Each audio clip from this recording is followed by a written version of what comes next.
Yo, what is good, YouTube? Welcome back to another JC2K video. In today's video, I want to talk about quality of life things in 2K26 MyTEAM that need to be improved upon in order for the game mode to perform at its best and to be as enjoyable as it can be this year here in NBA 2K26 MyTEAM. Before we hop into it, if you haven't already, make sure you hit that subscribe button. Help me push towards the 50,000 subscriber mark on the channel. I upload every single day, multiple videos a day. Would really appreciate it if y'all do subscribe. Without further ado, let's get into it. So I have a bunch of things to discuss in this video that I think are more than anything just potentially mistakes or small quality of life shifts that could be easily patched and improved upon in maybe an end of season 1 patch or even just a mid season 1 patch or whatever the case may be that would help the game mode. And this video, by the way, is not in any way me complaining. I'm not trying to complain about 2K.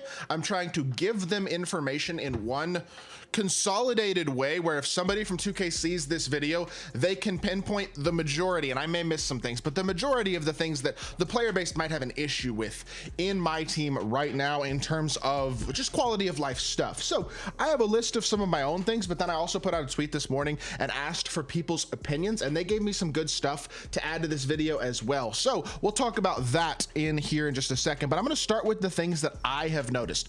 Number one of which being, if you use a WNBA court in your franchise, a WNBA arena, the three-point line of the WNBA arena is the three-point line that you are playing on in even showdown. So it shortens the three-point line. I don't think that's intentional. It might be, but using NBA players on a WNBA three-point line for me feels like that would be unintentional. My assumption is that there's probably supposed to be one three-point line, I would think, although with WNBA players, I really don't know. Maybe that's an intentional thing, but it's something that I noticed, and I think it's something that's kind of dumb. Now, does it really matter that much? No, because both players are going to be playing on the same court no matter what, but it is weird, and I do feel like it's unintentional. So that's something I think they could look to change. Another thing that I have noticed is if you load into a game, you cannot switch matchups. You've always been able to switch matchups in previous 2Ks. This year you cannot. I don't know why that is, but if you come in here to your defensive settings, and it's the same in game, there is no tab for matchups the way that there has been in defensive settings in the past. There's also no matchups tab within coach settings or anything along those lines. So as far as I am aware, and if I'm wrong and there's a way to do this, I would love to know. Maybe you can do it in the timeout menu. In fact, we're about to check, because if you can do it in the timeout menu, that'd be useful. I know in the past you've been able to do timeout. So if you can do it in the timeout video, this could be helpful for those y'all who are trying to figure out how to do matchups. This might really be the only way to do it as of right now, but in the past you've had a section in defensive settings that has allowed you to preset your matchups in terms of who is matched up to each one of their offensive players. And so to me, not having that feature this year is a step backwards. I don't know why they wouldn't let you do that, especially because they do let you assign matchups in game. Like if you hit L, or is it R? I think it's LB, and then you hit the player's icon when you're on defense, you can pick their matchup, but that'll like glitch matchups. It doesn't really set up the matchups properly. It just like switches matchups and does some weird stuff that isn't really what you're looking to generally do. So if you go to be the coach and you go to game plan, is there a matchup option here? There's a defensive settings. We select him. Oh, okay, so you can do it here. Okay, here you go. So if you go to defensive settings, then you can go player by player in defensive settings, select A or whatever it is, and set their matchups here. So if you're wondering where to do that, that would be how you would do it, in case you want to be able to do matchups. But you used to be able to do it in the defensive settings menu. Now you can't. That's something that I would like to see them improve upon as well. It would not be hard to add that back, I don't believe. Another thing that I feel like might be a mistake, I don't know if it is or not. If it's on purpose, then it adds an extra element to the game this year. You cannot change badges on cards unless you have the badge to upgrade. So for example, for Jack Sigma, I added the Challenger badge. And so because I have Legend Challenger, I could search my collections for another badge, like for example, Dimer, which I guess I don't have. But let me see, what badges is not? Float Game, Glove, Handles for Days. I'm sure I have Float Game, Glove, or Handles for Days. If I go search collections and I look for those badges, there you go, Float Game. I could switch this to Float Game from here because I have the ability to upgrade Challenger. Challenger is one of the badges I added to Jack Sigma. But that is the only way. Otherwise, I cannot change badges. Like, I don't remember the other badges I added on this card, to be completely honest. Maybe Limitless Range is one of them. If I click on Limitless Range, I can't change it. You know what I mean? I can't switch it. There's no option to switch badges. So if you buy a card that has already been fully badged, you cannot switch those badges if it has certain badges that you don't want it to have. You've been able to in the past. This year you can't, unless you have the higher tier badge that allows you to still access that menu and swap it. I think that's the only way to do it as of right now, and I think that's probably not on purpose. I don't know. It'd be nice to know if this is on purpose or not, but it's something that hasn't been the way it has been the last few years. Now it is. Again, I wonder if there's another way to do it that I'm potentially not aware of, but as far as I'm aware, you can't change badges either. That's another thing that I definitely think could be worked on. Another feature that has not been working properly is this crossplay menu. It just hasn't worked good, and I think they may have finally partially fixed it. I'm not 100% sure, but in terms of adding people from cross-platform, sending game invites to cross-platform people, having them join with you and stuff, it's difficult and doesn't work properly so far this year. It's been messing with like players lounge tournaments because people can't invite each other to games and play with friends in cross-platform and stuff. So I think that's something that I'm sure they're aware of, and I'm sure they're looking to fix. If it's not even, I think it may already have been fixed last night, actually. I'm not 100% sure. I haven't tested it yet, but I did hear some people saying that it may have been fixed. I'm not 100% sure, honestly, but if it hasn't been fixed yet, it needs to be. And if it has been, good job. Next up, I have one other thing on my list. There's like a vault glitch, apparently in Breakout. I was informed that there is a vault glitch in Breakout where if you get a vault reward, it makes you like restart app every time. I don't know if that's a one console thing or a rare issue or whatever, but I've been told that that's the thing that happens as well. If that is the case, I would like to see that fixed also.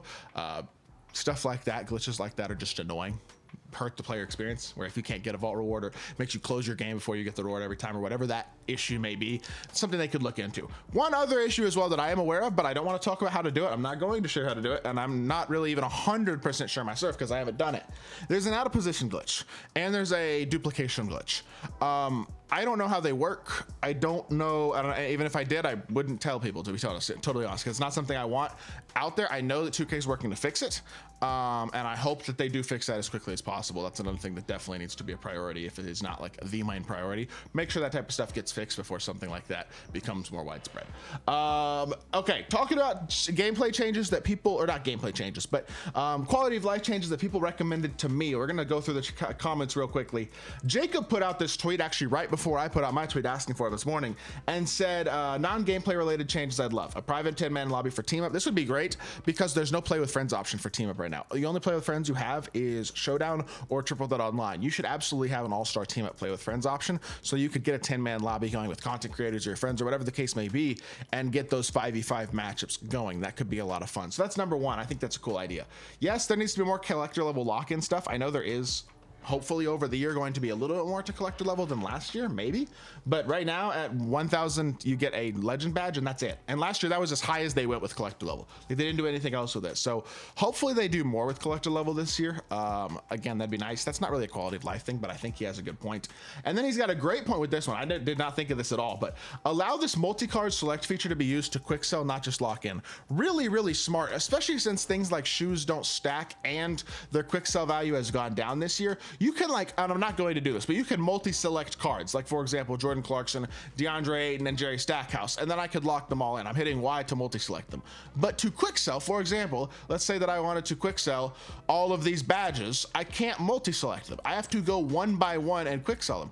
Even for things that I have multiple of, like I have 3 post powerhouse badges, I can't sell all 3 of them. There's no sell all option. There is sell one at a time, and it's like that for takeovers and shoes and badges and jerseys and every single thing. You should just be able to mark a bunch of stuff and quick sell it. You can do it in Madden. Why can't you do it in 2K? It would make things much quicker and easier when it comes to cleaning out your binder. That's a neat quality of life change that I think Jacob's got a great idea with. Would be really nice to say. Additional suggestions. My guy Setlon, shout out to him, he's pretty active in the Twitter community, said the ability to override applied badges. I already said that.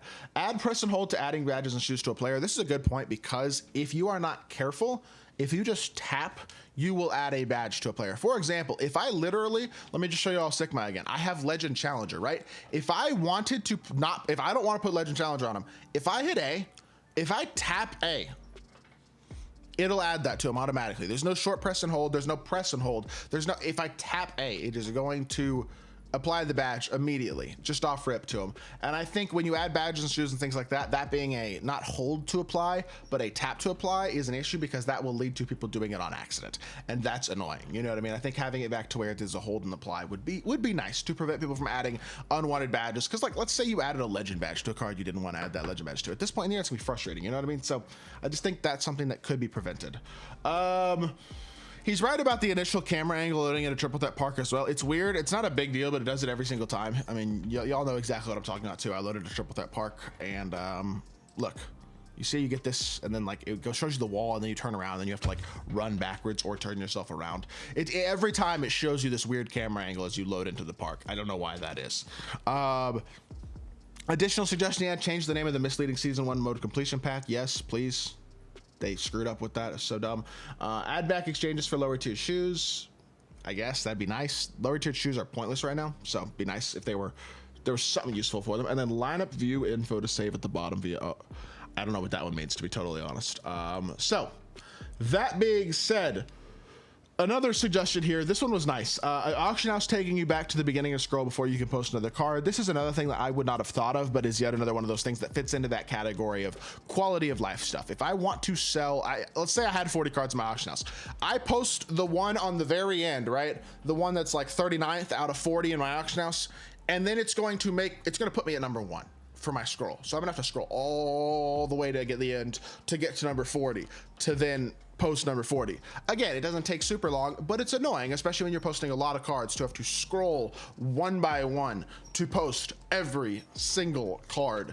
And it's annoying. It's just something that I don't think needs to be the way it is. It hasn't been that way in the past. Again, another thing where they could just revert it back to how it was and people would be happy with it. Like, at the end of the day, I think they actually made some pretty decent quality of life upgrades this year in certain ways. And I think there are some things that are pretty good. I mean, obviously enjoying the game mode, I would say more this year than I have the last 2 years easily so far, but there are areas where things could be improved. Like, even if they could speed up the escrow, that'd be so nice. The inability to buy a card and then you have to wait 40 minutes or 30 minutes to use the card is so annoying. I don't know. At the end of the day, I think realistically, that's pretty much it in terms of the quality of life stuff. Again, these are not things that completely kill the game, but they are things that, if fixed and if addressed, especially if a lot of them are addressed, will make the game mode smoother and more fun. So that is my hope with this video, is that at least some of those things get switched and improved upon and fixed for season 2. And there may be other things as well that I'm not even mentioning in today's video that are also issues. So if that's the case, feel free to leave a comment, let me know, and let anybody from 2K while you're watching this video know in the comment section down below as well if there are other things that are legitimate issues that are bothering you outside of the gameplay. Because at the end of the day, I know they're watching the gameplay. I'm enjoying the gameplay still overall, even though it's flawed. And I think they're going to be working to continue to improve it, and hopefully they'll improve it without messing with it too much and taking away the fun factor. So with that being said, it's gonna do it for the year, or it's gonna do it for the video. I hope y'all did enjoy. If you did, make sure you hit that like button, leave a comment, and subscribe. I'll be back on more 2K content very, very soon. I appreciate y'all. Peace.